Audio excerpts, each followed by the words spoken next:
वो तो आरएसएस और बीजेपी के गुंडे हैं। अगर हिंदू हैं और मुसलमान हैं तो ये सारा ये पंडाल है। अगर यहाँ कोई देखना चाहता है, आरएसएस के गुंडे अगर सोचते हैं तो देख लो, यहाँ हिंदू भी है, मुसलमान भी है, सिख भी है, ईसाई भी है। अगर भाईचारा है तो ये है। उठाओ दोनों हाथ और कहो, हिंदू मुस्लिम सिख ईसाई, हिंदू मुस्लिम सिख ईसाई। साथियों, शहीद अशफाक उल्लाह खां एक बहुत बड़े शहीद, इस देश के लिए उसने अपनी जान कुर्बान की है। उसको फैजाबाद की जेल में फांसी के फंदे पर ले जाया जा रहा था, तो उनसे पूछा गया था और कहा गया था कि आपकी लास्ट और अंतिम इच्छा क्या है। तो उन्होंने कहा था कि कुछ आरजू नहीं है, बस आरजू है इतनी, जरा सी कोई रख दे खा के वतन कफन में। हमारी मुसलमानियों की कुर्बानियाँ हैं इस देश के लिए, इस वतन के लिए। हमने इस देश को, इस वतन को खून से सींचा है।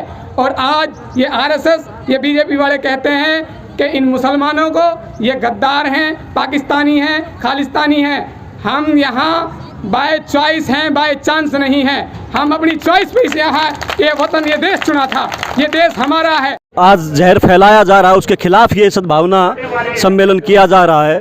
उस संबंध में हम सुरेंद्र से बात करेंगे और उनसे सवाल करेंगे कि ये आज का जो सम्मेलन है, इसका मुख्य क्या मकसद है। कॉमरेड सुरेंद्र, ये आज का सम्मेलन बुलाया गया, जो एक आसिफ नौजवान खेड़ा खलीलपुर गांव का पिछली 16 तारीख को, 16 मई को जिसकी हत्या कर दी गई गुंडों ने, और उन गुंडों को, अपराधियों को बचाने के लिए बीजेपी आरएसएस के लोगों ने एक हिंदू महापंचायत बुलाई, जिसका नारा यही था कि पहले धर्म बचाओ, जाति अपने आप बचेगी। बहुत ही आपत्तिजनक था। वो पंचायत होने दी और उस पंचायत के अंदर बहुत ही भड़काऊ भाषण दिए गए, और भाषण देने वाला जो सूरजपाल अम्मू, उसको बीजेपी ने अब अपना प्रवक्ता बनाया है। उस पंचायत के अंदर जो जुनैद की हत्या करने वाला था, फरीदाबाद के एक नौजवान का जो पिछले 2 साल पहले हत्या की गई थी, उसका हत्यारा भी उस पंचायत के अंदर बोला और इन हत्याओं को जायज़ ठहराते हुए बोला। इसके ऊपर हमने मांग की थी कि उनके खिलाफ कार्रवाई होनी चाहिए। हमारा पहले प्रतिनिधि मंडल बृंदा कारात के नेतृत्व में प्रशासन से मिला था। हमने थाने में भी रिपोर्ट दर्ज करवाई है बाकायदा, लेकिन अभी तक उनके खिलाफ कार्रवाई नहीं की गई। लेकिन इस अपराधियों को बचाने के नाम पर जो आरएसएस बीजेपी के लोग जो सांप्रदायिक लामबंदी कर रहे हैं, जहर घोलने की कोशिश कर रहे हैं, ये उसका जवाब था आज का ये नागरिक सम्मेलन, जो सांप्रदायिक सद्भाव और न्याय की रक्षा के लिए बुलाया गया है। और इसमें फैसला किया गया है कि वो जुनैद लड़का जिसकी पुलिस द्वारा पीट करके हत्या की गई है, और उसमें बहुत सारे बेकसूर लोगों, उसमें कई सारे वकील भी हैं जिनके ऊपर झूठे मुकदमे बनाए गए हैं, इसके खिलाफ भी हम लड़ेंगे। और 28 तारीख को संयुक्त किसान मोर्चे ने सुलेहड़ा में जो एक पंचायत बुलाई है, मजदूर किसान भाईचारा पंचायत, CITU की तरफ से, हम उसमें भी बढ़ चढ़ करके भाग लेंगे।